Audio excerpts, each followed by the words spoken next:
Traditionally, people used to think about airports and toll roads, and I'd say it's a very small part of the infrastructure landscape today.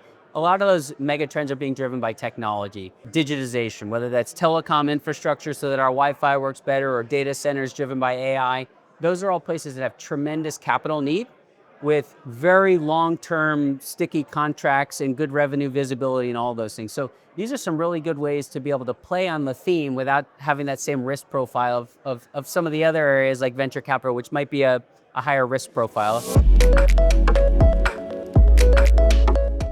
Constructing evergreen funds starts with data and analytics, going back long periods of time on how the industry performs. The evergreen structure is really just about a structure to make the underlying investments easier. We use the same kinds of underlying investments as in drawdown structures. We match them in a way that really lines up with that evergreen type experience for investors in terms of money deployed and money back through liquidity.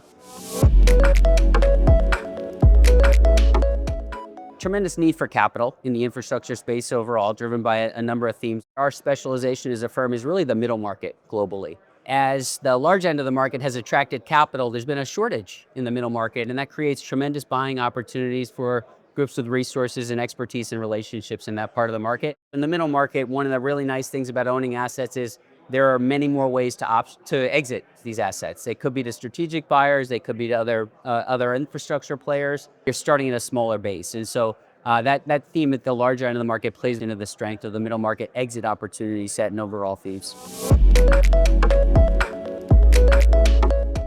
We do it through co-invest and through secondaries. Secondaries allow us to buy more mature pools of assets closer to liquidity at very attractive valuations. And the co-investment are really those long-term value drivers in the portfolio, and we can be very targeted about the specific exposures we're adding in. The combination of those two things works really well in an evergreen fund structure.